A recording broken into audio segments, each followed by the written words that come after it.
move right on to Brandon, who is the contract administrator at the Area Agency on Aging. So Brandon, what do you see as the biggest challenge for seniors when it comes to adapting to technology that could potentially increase their, improve their lives? Yeah, thank you. The real honest answer is that these technology companies don't make it easy on us. As a 30-something, I swore, as somebody who was born with dial-up internet but is now very tech savvy, these kids 10, 15 years younger than me can run circles around me. I swear I'd never get there. And yet, even me, you can look, my device needs updating and things like that. They really don't make it easy on us. So as soon as you get familiar with the device, they change the look and feel of it.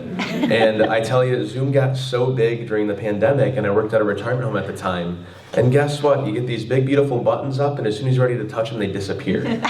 Because they want it to look nice and clean. All jokes aside, it's almost like they make things anti-senior friendly. They want them to be clean, they want them to be very easy to use, but they also want them to be very minimalistic, which is not good because buttons are small, they disappear, they change. I always tell people, get comfortable with your device. Don't learn how to memorize a path, learn how to get around it, learn how to get comfortable with it.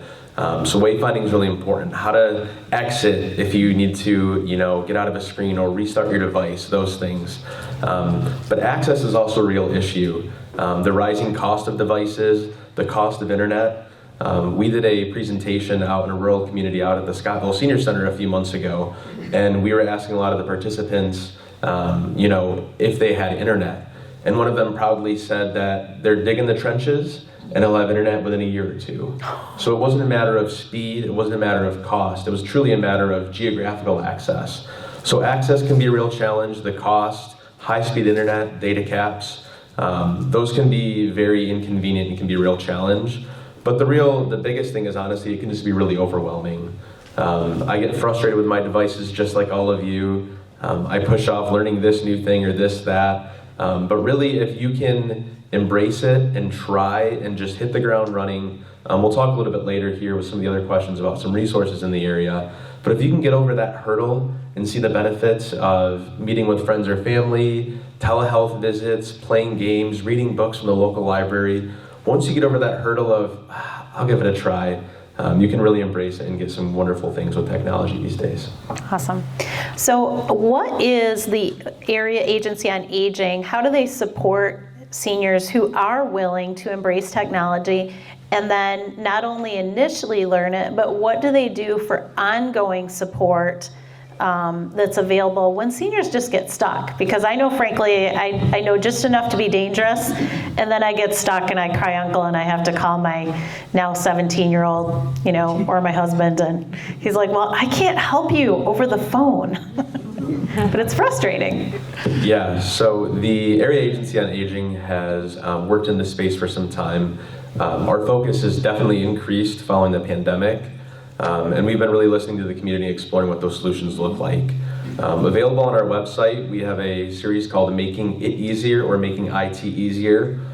This is a series of videos and instructional videos, as well as some user guides. We do understand the reality that some of those even now are outdated because they keep changing things, but that is one way we've been exploring it. We've also continued to invest in our local partners. Through the Kent County Senior Millage, Senior Neighbors received funding starting mid this year for their technology support program. This program is available to anybody who is 60 years or greater in the Kent County area, and they have 3 different services that are part of their program. The first is free workshop classes throughout the community. Those are at your local libraries, senior centers, things like that. You're able to drop in and attend those classes with your own device, or if you don't have a device, one of the other services is a device lending library. You might say, I'm looking to buy, a tablet to try out, but I don't have the means or the resources. So you can actually borrow a tablet if it's available from the lending library, learn the device, see if it's for you. Maybe it's a device you like or don't like, and you can try a different product. But through their lending library, you have a device to participate in those classes. The other part of that service is a one-to-one technology service. So maybe you attend a workshop and you're feeling really overwhelmed, you've got some nice foundational skills, but you want to learn a little bit more about how to get those books, or maybe telehealth with your local physician. You can then request a one-to-one, so you'll have somebody from Senior Neighbors actually, you can either meet them in the office, or they can even come to your home to provide technology assistance with your own devices. Again, all of this is made possible through the Kent County Senior Millage. So during client registration, they'll take a look at what your financial situation is, and there might be a small cost share or a sliding fee to pay for those services, but the majority of those services are covered by the Kent County Senior Millage. The other good thing here is that our local library system, specifically the Kent District Library System, has really made an effort to focus on technology for older adults. A lot of them have recurring classes or senior drop-in times at your local library, but more than anything, just go in any time of the day with your device, a printer question, this or that. They really are very knowledgeable and very passionate, and they can refer you to those recurring classes as well. But our local library system is really, truly incredibly helpful. Can I get some of that tech help, or do I need to be 60? Oh my goodness. You know, you could have a line out the door depending on that, because there's just so many needs and so many questions. I understand. I feel the same way, so. Well, from that, what are the top apps that you are seeing seniors use successfully to help them remain independent and safe in their current homes? I'm talking about things like maybe rideshare app, Shipt for grocery shopping, even home delivered meals, Uber Eats, or things like HelloFresh. Yeah, so there's an incredible wealth of resources out there to help you stay healthy and independent in your home more than ever. You do have to get over that hurdle of trying it or asking for some help or identifying what those needs are. But I always tell people to work from a needs basis. Don't just try something to try it. Say, you know, I'm having trouble with meals because I'm caregiving for my wife. Or transportation is an issue because of, you know, the former issue there. So you can really start to explore what your problems are, and then you can look for solutions that fit those needs. There's some really great stuff out there in the wearable space, things like Apple Watches. The new Apple Watch actually has a crash detection on it. If you're worried about people driving or those licenses being safe, of course we want people to be driving safely, but the car crash is a really, really incredible tool there that can notify you if something like that happens. It can take your heart rate, oxygen levels, things like that. So Apple Watches are really nice. Another thing an Apple Watch can do is find my friends. So my wife will sometimes look at my location to see if I'm bringing home pizza or not, but sometimes I am. But it's also really nice because you can look at a glance and see where your loved one is, whether it's your mother, your sister, your daughter. A lot of families will be using Find My Friends to see where their location is, and it's a really nifty feature, especially as we're aging and maybe worried about wandering or things like that. So wearable tech is really, really important. The other thing here is some of these other apps might sound a little bit like, oh, that's a lot of work to set up, or, you know, that sounds nice, but I'm not going to do that. The nice thing about these is once they're set up, they can be pretty easy to use on a recurring basis. So maybe the idea of having groceries delivered or food delivered using Uber Eats or Shipt for groceries, the initial setup might be overwhelming, and that might be something that puts you off. But what a lot of times people are looking at is they have friends or family who want to help out their loved ones, but they don't know how to do that because it's not always easy to ask for help. So if you say, you know, for Christmas this year, help me set up Shipt. And what they'll do is you have a loved one, kids, grandkids, friend or family, they can set up what your favorite options are, your grocery store. They can even set up recurring favorites. So if you know Dad goes through a gallon of milk every week, every Sunday you can have your milk delivered, dog food, cat food, things like that. And what I always share is if the app itself is overwhelming, you can have somebody, a friend or family, help you set it up. Or what I saw a lot during COVID is, even for my parents, they paid for it out of their bank and they set it up, but I actually ran the app. So my mom would send me a grocery list. I would put it in the app because that was a lot of work for her. And then she'd pay, and I kind of served as a middleman. And you can see some of those services are still happening. Even things like Uber or Lyft. My mom uses it from time to time for medical appointments, but you know, maybe she doesn't want to use it or is overwhelmed by it. So I can actually set it up, call the Uber for her, comes out of her bank, and I'm just kind of acting as a middleman. So a lot of these really great apps like Shipt or Uber or things like that, if you're overwhelmed or don't want to use them on your device, I highly encourage pulling in another party and they can help kind of serve as an intermediary there. Yep. Yeah, I think it's huge, what you talked about of being able to help older adults to navigate some of these apps, even if you're not right around the corner. You could be across the country and you could still help with these things, which I think is something that, really has a lot of potential the more that we learn and the more that they become a little more user-friendly. So what have you seen also, seniors, in terms of adapting things like that are actually in the home, like Siri, Ring doorbells, various cameras, just things that, I know that we use Alexa a lot, and everything from, what day is it today, to play this song, to what's the weather going to be, and now turn on the Christmas tree lights. Again, it's a really, really great space because there's so many creative individuals putting out apps and devices like that in the world. I want to be sure to mention that there are still traditional systems, things like personal emergency response systems or traditional professional alarm systems in the home. A lot of those have continued to advance. So your traditional alarm system now talks to your phone, or your kids could get alerts, things like that. So I don't want to fail to mention that some of those traditional services have grown and evolved to be really senior friendly these days. But honestly, your smartphone, who's got a smartphone here, just by a quick show of hands? Well, that's a pretty good number. How many of you guys use Siri on a daily basis? That's good, okay. Again, if you can start exploring it and looking at it, finding out what your needs are, you can start exploring what your device can do for you. I kid you not, I can't get anything done without my to-do list on my phone. I literally have reminders set for when my dog needs a pill, when I'm going here, gotta wash the laundry machine. All of those things come right onto my watch and onto my phone. So you'll see I don't have any paper lists anymore. They're all on the phone. I know that can be very overwhelming, but if you start to embrace that, I probably didn't clean my washing machine enough until I got a little alert on my phone. But something as simple as like that can be really helpful in those daily reminders for medications, for calling your physician, calling the grandkids, all of those great things, reminders, your phone can do that. They're really highly customizable, and the more you put in, the more you can get out. So if you try it, talk to grandkids, stop by the Apple store and say, hey, I'm just looking for some reminders with my medications. Can you help me out with that? And chances are they can help you develop some of those recurring things. You put the work in up front, and then you can receive those benefits on a recurring basis. There's also some really cool stuff happening in the smart home space.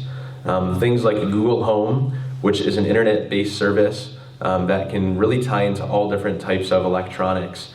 Things like your thermostat, things like your lights. Sometimes I'll be talking to my friend on the phone and I'll hear him say, Google, turn my lights off. And you'll hear the lights go down in the background. But these things, once you get the initial kind of setup or customization, you can really receive those benefits for a long time. So maybe your neighbor, friends, or family can help you set that up. And now, as you age safely and independently in your home, you know that from the comfort of your bed, you can turn the thermostat down and get your lights off. Kind of like a new age clapper for those devices. But you can go to the Apple store, you can go to Home Depot, or you can go to Lowe's, anybody that sells these different devices, Best Buy, and just ask questions. Ask questions, explore those options. Again, a little bit of initial investment and buy-in, but then you can really, really see your home really transform to meet your needs as you grow with age.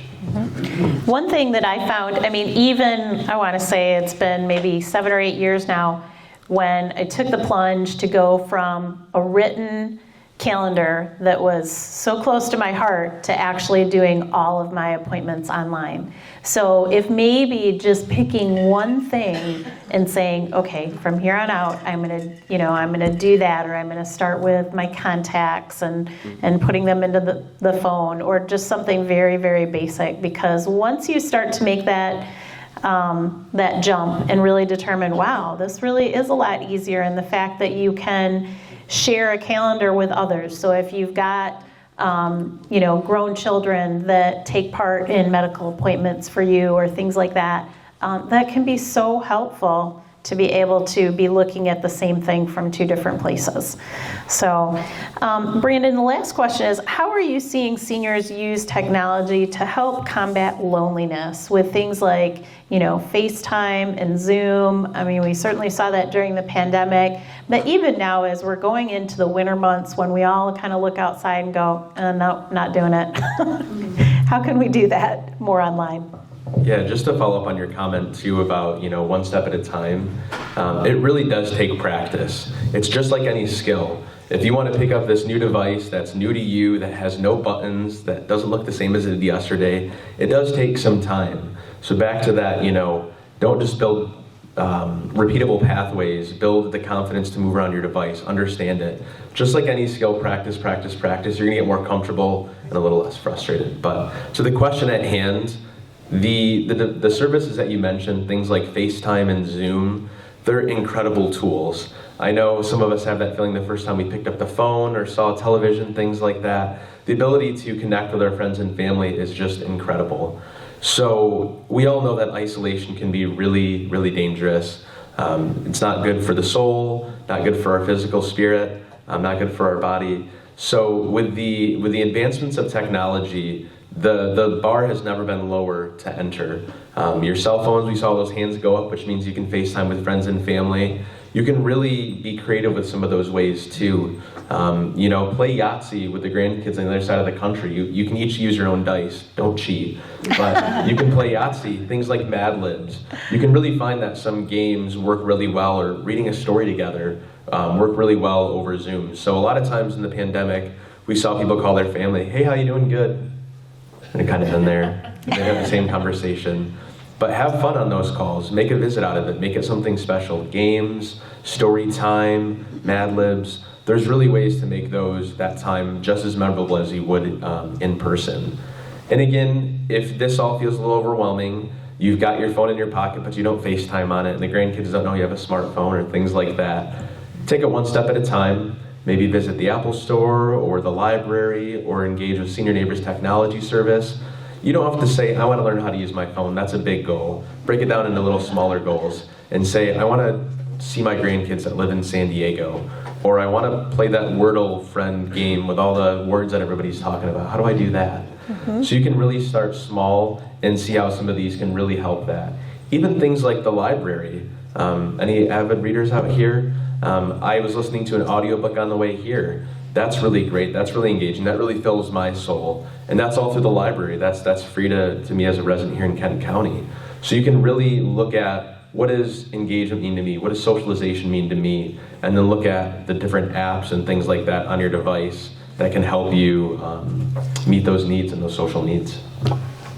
Absolutely. So one of the things that I've done with my family over the last few years is, so I do nothing on Snapchat. We call it Snap Crap at my house, but we have one family Snapchat. And so pretty much every single day we're sending pictures of our day, stupid things that we're doing, what we're eating, funny pet pictures, things like that. So we have that, we have a text string. And so even if it's something small like that, where you are in contact with your family member and you're sending them silly pictures, once a day or once every couple of days, it makes me laugh and it makes me smile all the time to be in connection with my children and watching them interact with each other. Sometimes it's not, my husband and I aren't even involved, but we're watching them bicker back and forth over, silly little things that are going on in their lives. So that's just been a really, really fun little blessing.